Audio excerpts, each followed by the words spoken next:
ਮਾਫੀ ਉਹ ਹੀ ਦੇ ਸਕਦਾ ਜਿਹੜਾ ਅੰਦਰੋਂ ਮਜ਼ਬੂਤ ਹੋਵੇ। ਮਾਫੀ ਉਹ ਹੀ ਦੇ ਸਕਦਾ ਜਿਹੜਾ ਅੰਦਰੋਂ ਮਜ਼ਬੂਤ ਹੋਵੇ। ਜਿਹੜੇ ਖੋਖਲੇ ਇਨਸਾਨ ਨੇ ਨਾ, ਉਹ ਹਮੇਸ਼ਾ ਬਦਲੇ ਦੀ ਅੱਗ ਵਿੱਚ ਸੜਦੇ ਰਹਿੰਦੇ ਨੇ।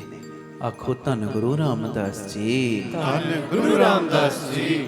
ਜਿਹੜਾ ਅੰਦਰੋਂ ਮਜ਼ਬੂਤ ਹੈ ਨਾ, ਉਹ ਮਾਫੀ ਦੇ ਦਿੰਦਾ। ਚਲ ਕੋਈ ਨਹੀਂ, ਮੇਰੇ ਪੁੱਤ ਨੇ ਇਦਾਂ ਕੀਤਾ, ਮੇਰੀ ਧੀ ਨੇ ਇਦਾਂ ਕੀਤਾ, ਮੇਰੇ ਪਤੀ ਨੇ, ਮੇਰੀ ਪਤਨੀ ਨੇ, ਮੇਰੀ ਭੈਣ ਨੇ, ਮੇਰੇ ਭਰਾ ਨੇ ਇਦਾਂ ਕੀਤਾ। ਕਿਉਂਕਿ ਜਿੰਨੀਆਂ ਮੈਂ ਗੱਲਾਂ ਕਰਦਾ ਘਰੇਲੂ ਲੈਵਲ ਦੀਆਂ, ਮੇਰੀ ਨੂੰਹ ਨੇ ਇਦਾਂ ਕਰਤਾ, ਮੇਰੀ ਸੱਸ ਨੇ ਇਦਾਂ ਕਰਤਾ, ਚਲ ਕੋਈ ਨਹੀਂ, ਮਾਫ ਕਰ ਦਿਓ, ਮਾਫ।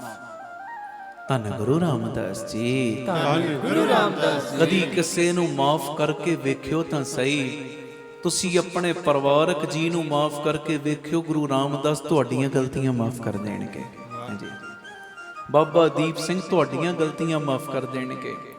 ਔਰ ਜਿਹੜਾ ਮਜ਼ਬੂਤ ਹੈ ਨਾ ਅੰਦਰੋਂ ਇਨਸਾਨ, ਮਾਫ ਉਹ ਹੀ ਕਰਦਾ ਹੈ।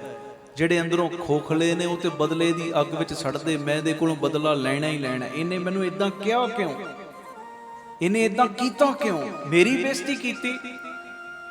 ਜਦ ਤੱਕ 10 ਬੰਦਿਆਂ 'ਚ ਇਹਦੀ ਮੈਂ ਬੇਇੱਜ਼ਤੀ ਨਹੀਂ ਕਰਨੀ, ਉਦੋਂ ਤੱਕ ਮੇਰੇ ਅੰਦਰ ਚੈਨ ਨਹੀਂ ਆਉਣਾ। ਆਖੋ ਧੰਨ ਗੁਰੂ ਰਾਮਦਾਸ ਜੀ, ਧੰਨ ਗੁਰੂ ਰਾਮਦਾਸ ਜੀ। ਪਰ ਮੇਰੀ ਨਿਮਰਤਾ ਸਹਿਤ ਬੇਨਤੀ ਹੈ, ਮਾਫ ਕਰ ਦੇ, ਮਾਫ।